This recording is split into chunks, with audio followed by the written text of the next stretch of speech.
The Riddle of the Earth, Chapter 9. Cometary Impact Preserved in Myths and Traditions. Before closing this chapter, it is useful to revert once more to the ancient views on cometary impacts as evidenced in the Phaeton myths, and Osiris and Typhon or Set, and the red dragon or Satan of Revelation with 7 heads, 10 horns, and 7 crowns. The Phaeton myth, as was stated, was believed to be identical with the flood of Deucalion, and the great star Sirius was thought in some way to be connected traditionally with it. It is more probable that the quote, sun, which the Egyptians worshipped as the seat of God, was no other than Sirius, the brightest star in the sky, and the great temple to the god at On, or Heliopolis, or Ha-Ra, quote, the abode of the sun, related not to the sun but to Sirius, the quote, scorcher, described by Virgil as the quote, blazing star that quote, brought droughts and diseases, and saddened the sky with his quote, inauspicious light.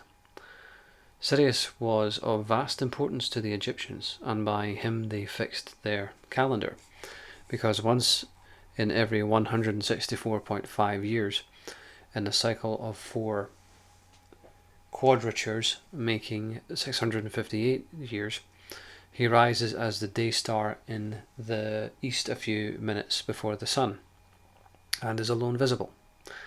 The Phaeton myth suggests the ancients' belief that the destroying comet, flung with lightning into Tartarus, or the river Eridanus, came from the direction of Sirius, was a twin comet struck, as amber indicates, the northern parts of Europe and devastated a huge area. The myth of Deucalion's flood informs us further that Prometheus went into eruption as a preliminary warning and afterwards was driven into the earth. The mysteries of Osiris and Typhon indicate very clearly the destruction wrought. Finally, the old devil, the comet with 6 satellites, 5 being horned, shows us that it eventually broke up into 7 parts. Thus we have the links in a chain of some meteoric event many thousands of years ago.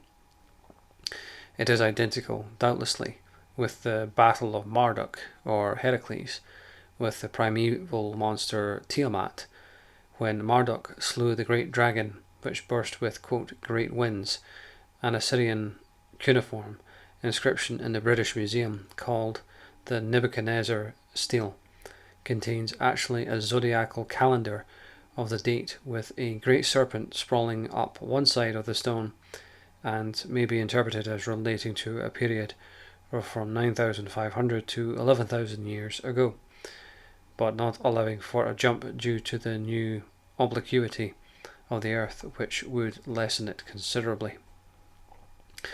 One further reference should be made to the symbol of the Tau, so closely resembling the veil or envelope of a comet. The Tau is admitted by Count Goblet de Alviela and other authorities as the predecessor of the cross, which is itself a symbol long pre-Christian and the most ancient delineation of Horus, was a god crucified in the vault of the heavens in the apocalyptic books containing references to a definite event, but placed usually in the future tense as the circumstances were deemed certain to occur. The catastrophe in question is related in this order. Before I go any further, by the way, in the book When Scotland Was Jewish, when you read it, it speculates that the saltire, or the cross of St. Andrew, was actually the Kabbalistic Tau. Pretty interesting considering how the weather seems to operate in this part of the world. Quote, a sword falls from heaven, appearance of the comet. B, all see, quote, a fiery chariot and a firebrand in the sky, a twin comet. C, there appears a bow, a horn, and a firebrand. The comet was producing curves and jets. D, quote, a luminous cross brighter than the sun. The cross signified the Tau, both emblems signifying destruction and renovation. In this sense, it means that the comet was approaching the Earth and gave the illusion of a great fiery cross as it came nearer. E. Quote, a great star burns up the ocean. Stars fall, the sun's light is suppressed. The fire consumes both earth and water. The lightning descends. A fiery, fierce storm lasts for 40 days. End quote.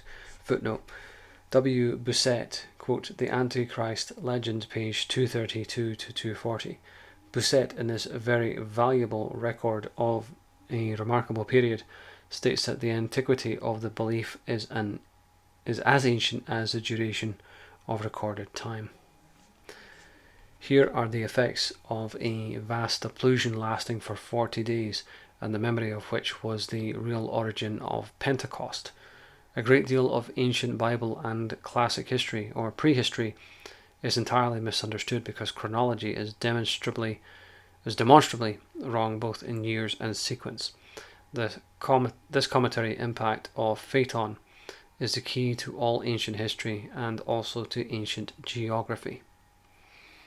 Man, I couldn't agree anymore. That's a massively loaded statement, and we're going to be unpacking a lot of this as well, not only in the book When Scotland Was Jewish, but also in Barry Dunford's works as well, with the Holy Land of Scotland. All the connections with the dragon lines that Gary Blickliff talks about in his works. There's a lot to unpack here.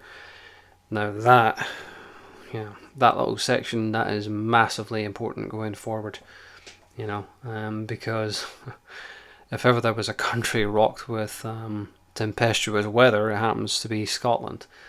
And it all ties in, even the small things, it's all about connecting the dots, which I'm looking forward to doing. So thank you very much for listening.